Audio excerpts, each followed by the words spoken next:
આજના આ વિશેષ ડીપ ડાઈવમાં સ્વાગત છે.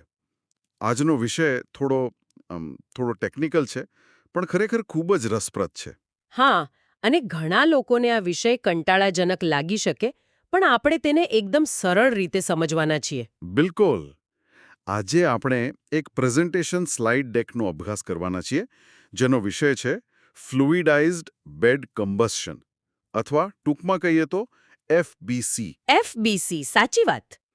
આજના આ ડીપ ડાઈવનો હેતુ એક ડિપ્લોમા એન્જિનિયરિંગના લાઈવ ક્લાસ જેવો છે. જાણે આપણે એક કે બે વિદ્યાર્થીઓને સામે બેસાડીને સ્લાઇડ બાય સ્લાઇડ ભણાવતા હોઈએ. આપણે દરેક સ્લાઇડને સ્ટેપ બાય સ્ટેપ સમજીશું. ચોક્કસ. આ કોઈ કંટાળાજનક લેક્ચર નહીં હોય. આપણે આ ટેકનોલોજી શા માટે થર્મલ પાવરનું ભવિષ્ય છે તેના મૂળ સુધી પહોંચીશું. તો ચાલો આને વિસ્તારથી સમજીએ. સૌથી પહેલા સ્લાઇડ 1 અને 2 થી શરૂઆત કરીએ. સ્લાઇડમાં સ્ટેટિક બેડ અને ફ્લુઇડાઇઝ્ડ બેડ વચ્ચેનો તફાવત બતાવ્યો છે. આ પ્રવાહીકરણ અથવા ફ્લુઇડાઇઝેશનની ઘટના શું છે? સરળ ભાષામાં કહીએ તો, જુઓ, જ્યારે કોઈ ઘન પદાર્થ એટલે કે સોલિડ પાર્ટિકલ્સમાંથી નીચેથી ખૂબ જ ઊંચા વેગથી ગેસ પસાર કરવામાં આવે ત્યારે એક ડ્રેગ ફોર્સ ઉત્પન્ન થાય છે. ઉપર તરફનો ધક્કો, રાઈટ?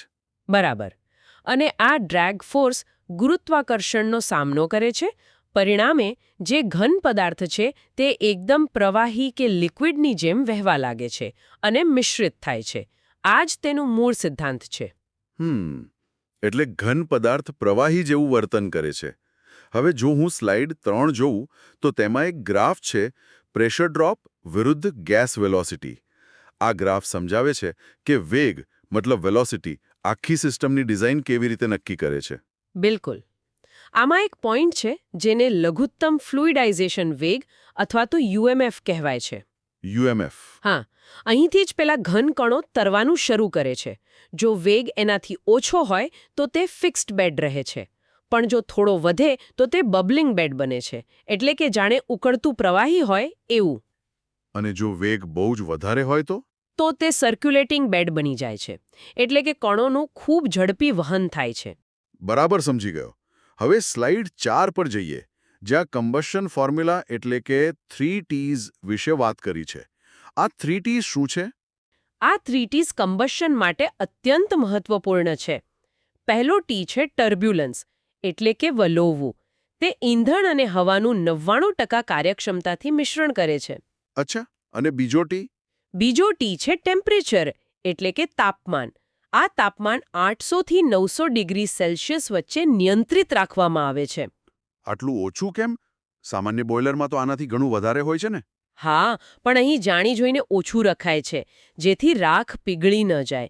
અને ત્રીજો T છે ટાઈમ, મતલબ કે રેઝિડન્સ ટાઈમ.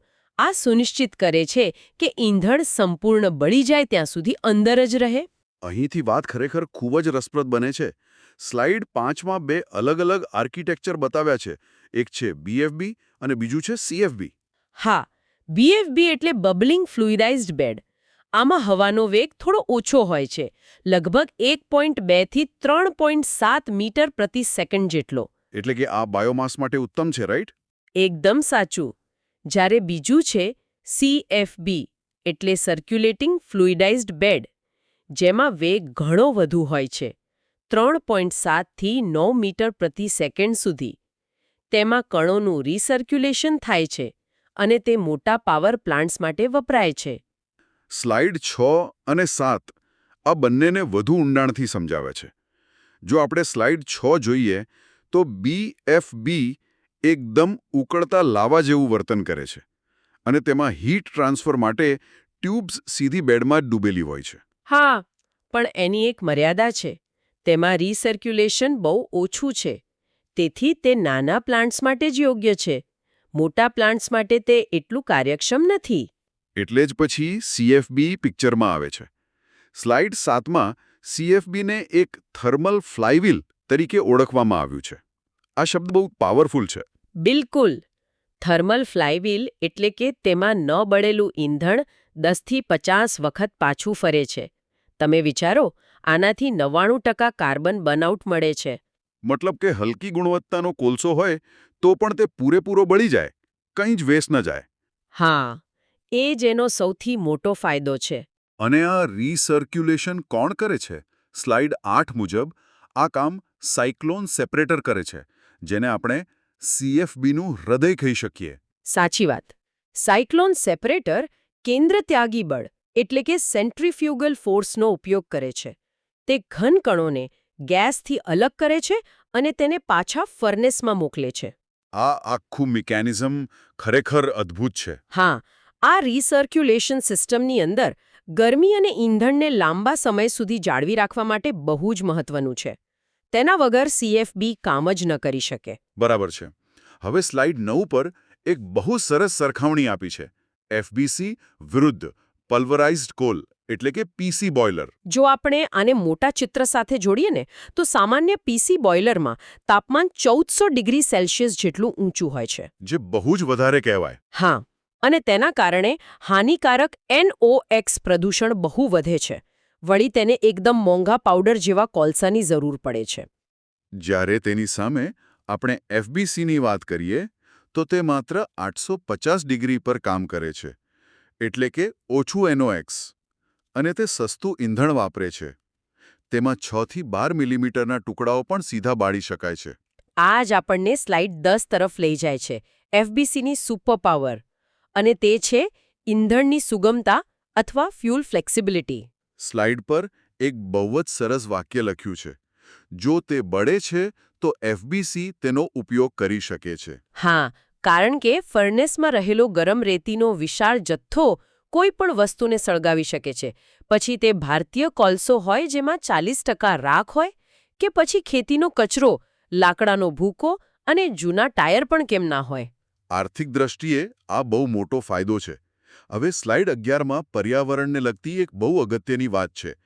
ઇન સિટુ ઉત્સર્જન નિયંત્રણ અથવા ઇન સિટુ કેપ્ચર. આ પર્યાવરણ માટે ખૂબ જ અગત્યનું છે. આમાં ફર્નેસની અંદર જ ચૂનાનો પથ્થર એટલે કે લાઇમસ્ટોન ઉમેરવામાં આવે છે. એટલે કે કેલ્શિયમ કાર્બોનેટ CaCO3. બરાબર. તે કોલસામાંથી નીકળતા સલ્ફર ડાયોક્સાઇડ SO2 સાથે રાસાયણિક પ્રક્રિયા કરે છે અને જીપ્સમ બનાવે છે. જીપ્સમ એટલે CSO4. સાચું. આ પ્રક્રિયાથી 90%થી વધુ સલ્ફર અંદર જ દૂર થઈ જાય છે. તમારે બહાર કોઈ અલગ મોંઘા સ્ક્રબર લગાવવાની જરૂર પડતી નથી. અને આપણે અગાઉ વાત કરી તેમ 850 ડિગ્રીનું નીચું તાપમાન હાનિકારક નાઇટ્રોજન ઓક્સાઇડ એટલે કે NOx બનતા પણ અટકાવે છે. એટલે પ્રદૂષણનો પ્રશ્ન જ સોલ્વ થઈ ગયો. એકદમ સાચી વાત. હવે સ્લાઇડ 12ની વાત કરીએ, જ્યાં હીટ ટ્રાન્સફર સમજાવ્યો છે. આમાં લખ્યું છે કે ઘન કણો ગેસ કરતાં 10 ગણી ઝડપથી ગરમી ટ્રાન્સફર કરે છે. આ કેવી રીતે? ટ્રેડિશનલ બોઇલરમાં ખાલી ગરમ ગેસ જ ટ્યુબને અડે છે. પણ અહીં લાખો ગરમ ઘન કણો સીધા ટ્યુબ સાથે અથડાય છે. વત્તા એક સ્ક્રબિંગ અસર થાય છે. સ્ક્રબિંગ અસર?